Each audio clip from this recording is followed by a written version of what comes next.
Welcome back to the Tour Breakaway. Exciting guest today. New guy in the pro peloton. Just joined Team Ineos, Magnus Sheffield. Welcome. Hey, thanks for having me. So it's cold here in New York, where you're from, but you're not in New York. You are at team camp in Mallorca. How's camp? The camp's going really well. This is the second camp we've had so far this winter.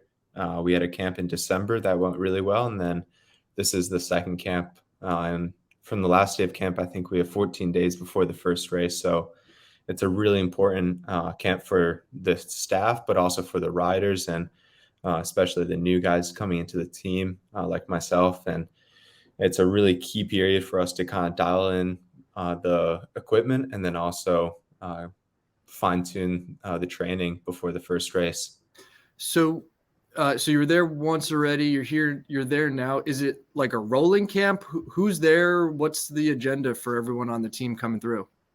Yeah, so in December we had the whole all riders, and then it was supposed to be all the staff, but then we had to make the group a bit smaller due to the COVID protocols. And this camp, there's a few less riders, so we have almost all the guys other than the South Americans and some of the Spanish guys. So we have about 20 riders, and then also more or less the same number of staff, I think. So in total, it's about 50-ish people. Mm-hmm. So you've definitely been doing cycling camps before, and you've been with Rally, a pro team. But what's it like to show up to a camp for a team like Ineos? Yeah, I mean, everything is just super well thought out. Everything is very organized. From like the time you wake up, like the daily schedule you get the night before, and so in advance like what's going on the next day. But there's definitely a next level of kind of professionalism that goes into everything within this team that I've never. I mean, besides like the national team, I haven't seen this kind of level, and it's definitely.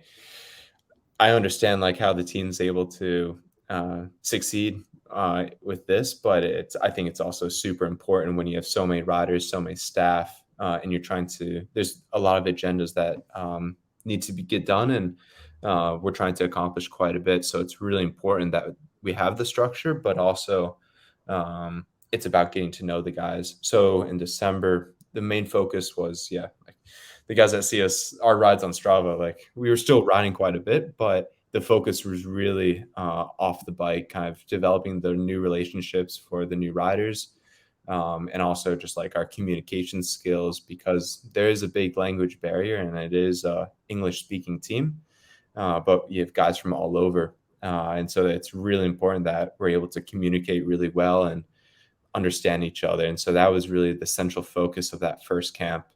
And we worked with a new group that Dave brought in called T2 with Martin Johnson. And so he did a lot of work with us. And then we're also going to do some more work with him this camp.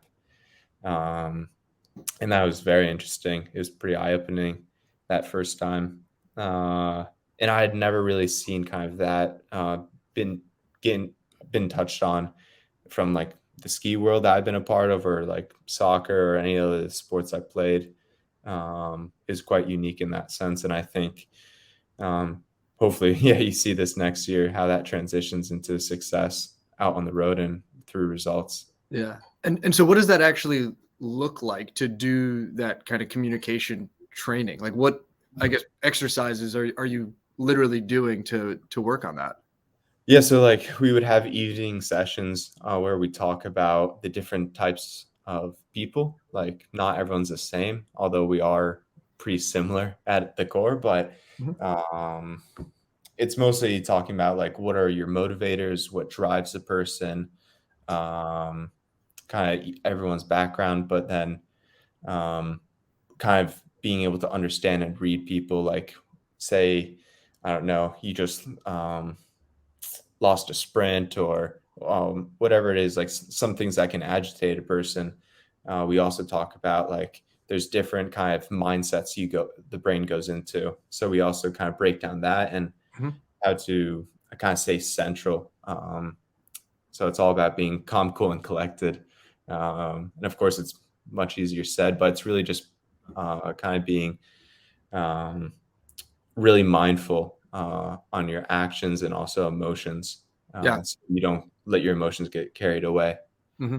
Hmm. So we had some kind of strategies, but also just talking openly, like what does it mean to be a grenadier, and what does it mean to be part of the team? That was a big focus, and we all shared kind of our own goals, and then we also came up with kind of goals and things that we want to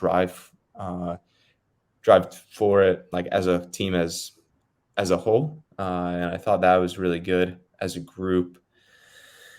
And then it also, like, at the end of the day, we're bike racers, so we also have to carry this into onto riding a bike. And I think that's really what we'll touch on this camp, Hmm. is how can we transition that knowledge and kind of what we discussed and talked about in December. How can we bring that into training and everyday life?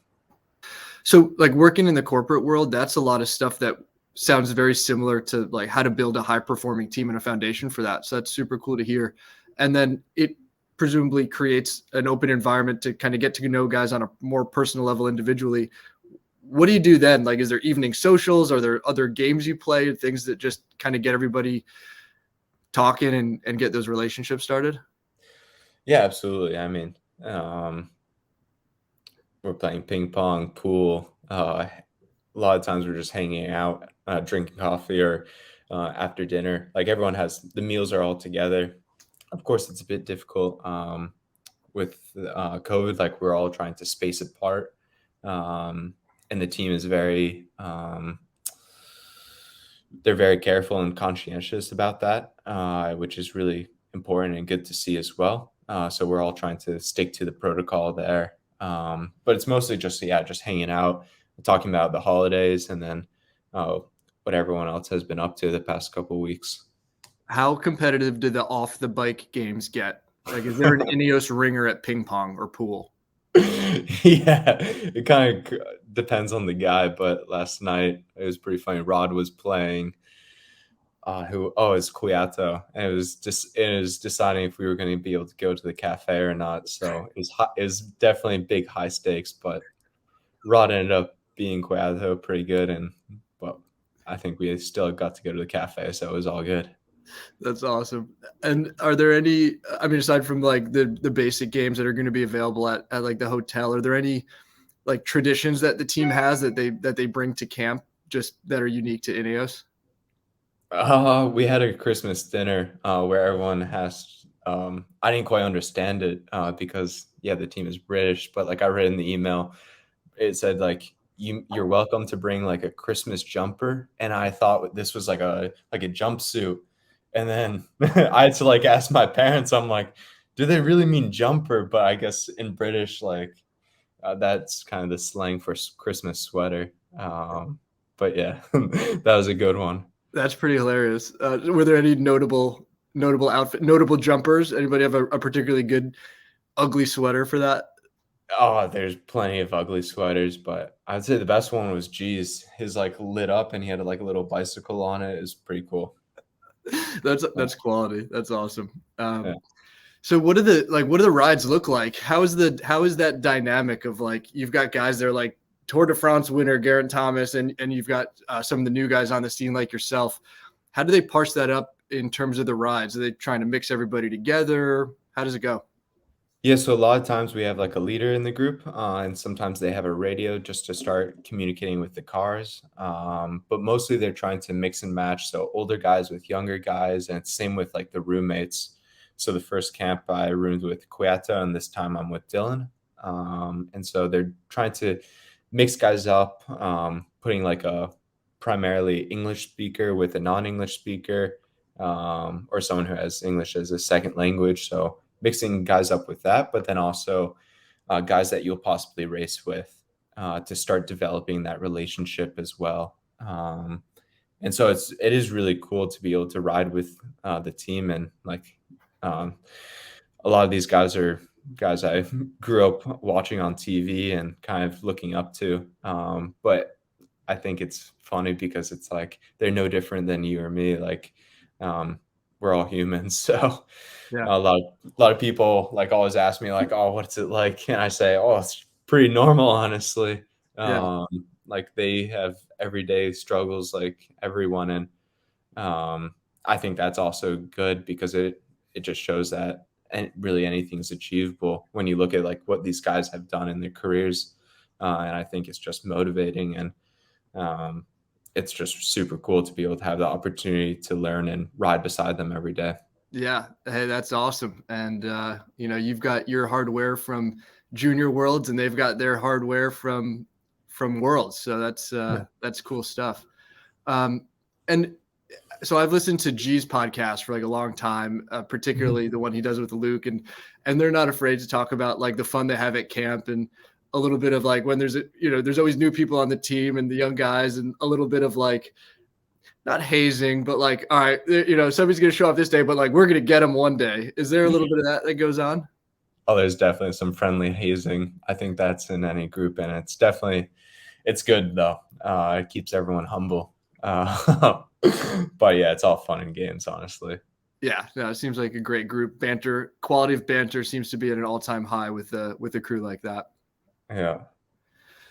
So you mentioned getting to go over to the cafe. What, like, when you guys do a ride at camp, are you guys stopping for coffee? Is this straight through? Are you getting support from the car? Like it's a day on the roads, like in a race? How does training actually play out each day? Yeah, they're pretty structured days when we're with camp with so many people, but we typically ride in 3 or 4 groups. And then it's usually groups of like 6 or 8, sometimes a bit less, but we either start on the road or TT bike, and then we'll swap halfway through some days. And then depending on what we're trying to accomplish, like there were more just general rides last camp, but then this camp, they've become a lot more specific. So then we'll do efforts on climbs and then some torque manipulation. And um, we'll also like pull through. So it's not just like the same guys riding the front the whole time. So we're just trying to ride together as well. We try to limit the stopping, especially like it can be a bit chilly on the top of the climbs. So we have rain bags, so you can throw on a jacket and then get going quite quickly again. But yeah, it's definitely nice having the cars because when you're at home, like when I was in New York, it was brutal with the conditions. So I'm usually freezing, and I'm trying to also carry as much as I can fueling wise. So it's a lot easier when you have the cars. Um, and yeah, everything's really well organized with the cares. They make all sorts of rice cakes. Like today, we had the special rice cake of pistachio flavored, Mm. which was really good. But I'd say my favorite is the Oreo. That sounds They lovely. they definitely also try to switch it up in that sense because yeah, the food can become a bit monotonous, and the fueling is also really important and a big emphasis with this team. Um, and that's very much also a part of the training as well. Yeah, and do any of the guys bring their own favorites from home to bring along for rides outside of what's provided in the rice cakes, things that might be a little more tasty, but maybe not as highly performant? No, I can't say I can't say no. Most people, I think, just stick to. I think we get enough quality things here from the team. No one feels the need or urge to bring anything else. Yeah. When you're riding on your own, like when there's not a car behind you, what are some of your favorite snacks to go that you bring out for rides?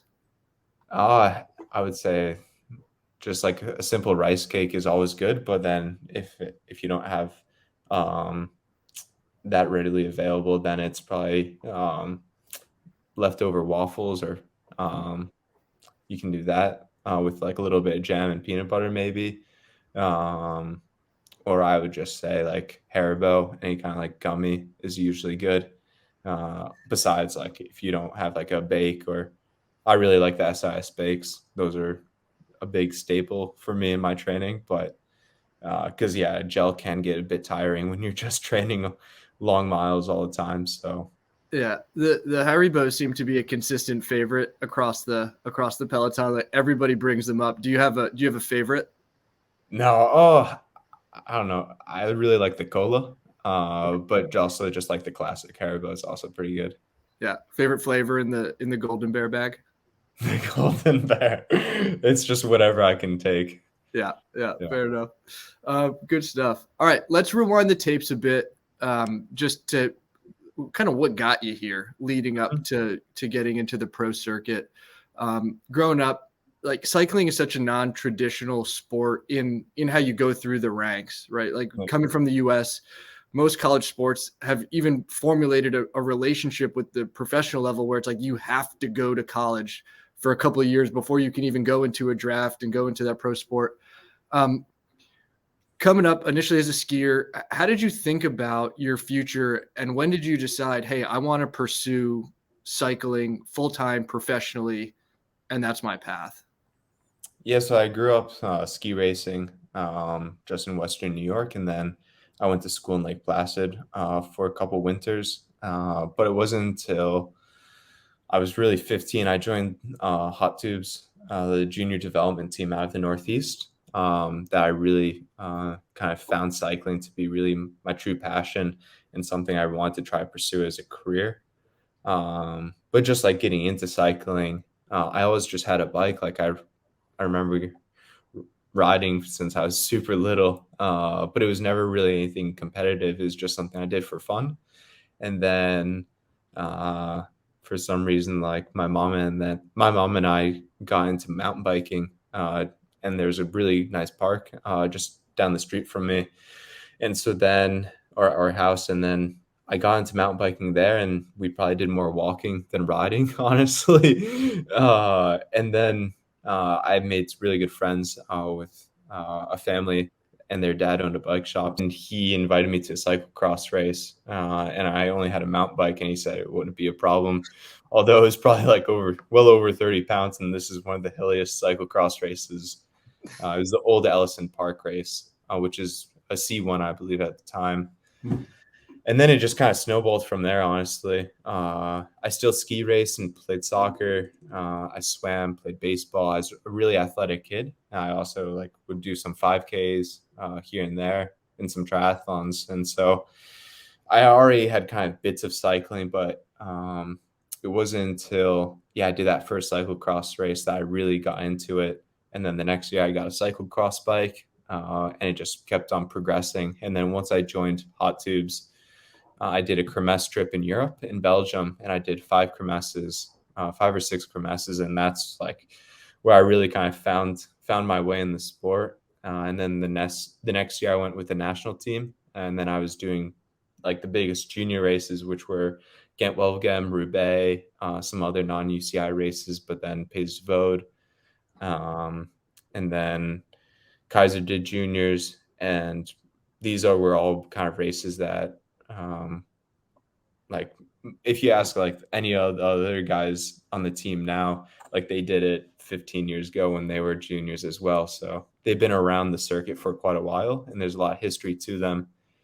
And then at Worlds, Quinn and I went 1 and 3, and that was a big deal since it had been a while since the U.S. had won the Junior Worlds road race in quite a while. So that was definitely pretty big.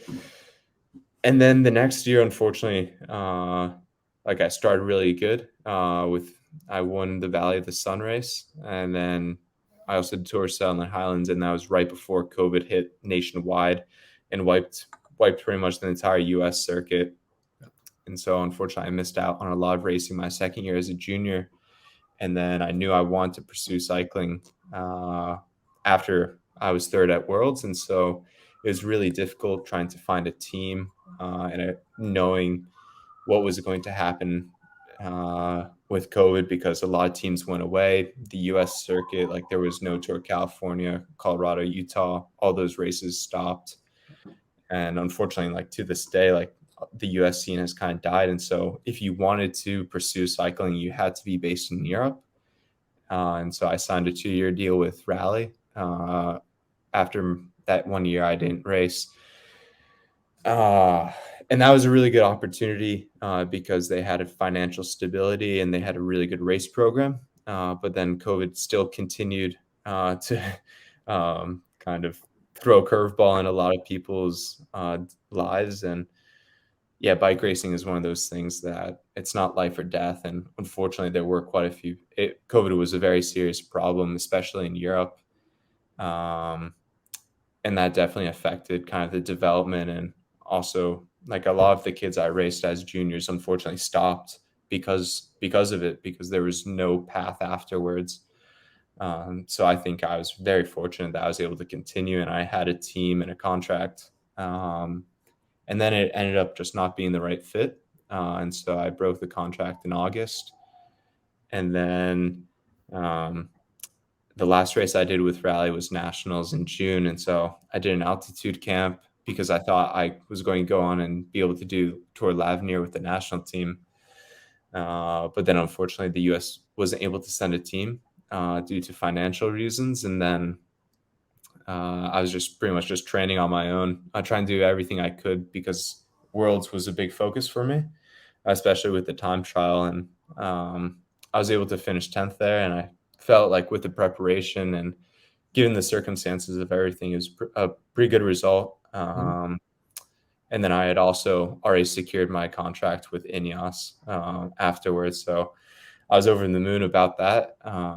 And now I'm really excited for what the future has to hold with the team. And this is the team that I've always looked up to and I've kind of dreamt of being a part of. And so I was able to join the team a lot earlier than I expected kind of in my career. And they were looking to bring in a few younger guys to help develop. And so I was really fortunate in that I matched their profile pretty well, and I was able to take advantage of the situation.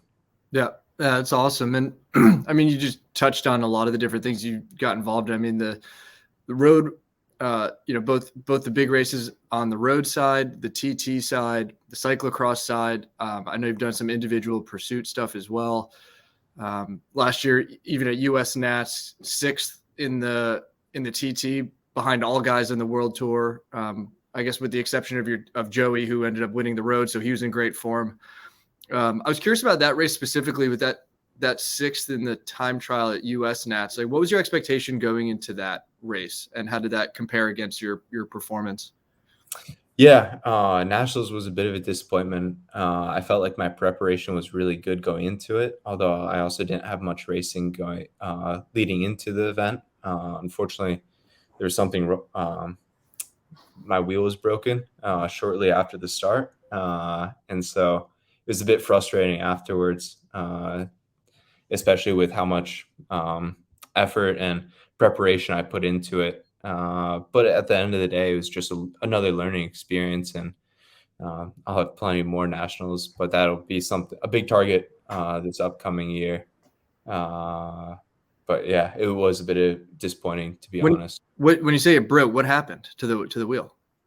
Yeah, so it was a brand new wheel, and so unfortunately it wasn't sitting quite true in my frame. Oh, And so it was like as soon as I rolled out, like I just heard this like terrible noise, and it was like every other revolution, and it was just scraping against the frame. oh And no. then by the end, you could see the wheel was. I don't think it was usable afterwards, but um, that's just part of it. That's part of the sport. It's a technical sport that everyone's trying to find that advantage, but unfortunately, things like that can happen. Yeah. Well, it seems like a cool opportunity at Ineos. They had this relatively notable signing on the director's side with Dan Bingham coming in as the technical director.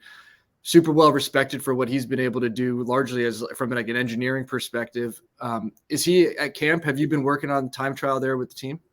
Yeah, so it hadn't been released in December, but we started working with him then, Mm-hmm. and he's new to the team as um, I can't remember exactly what his title is. I think he's technical director.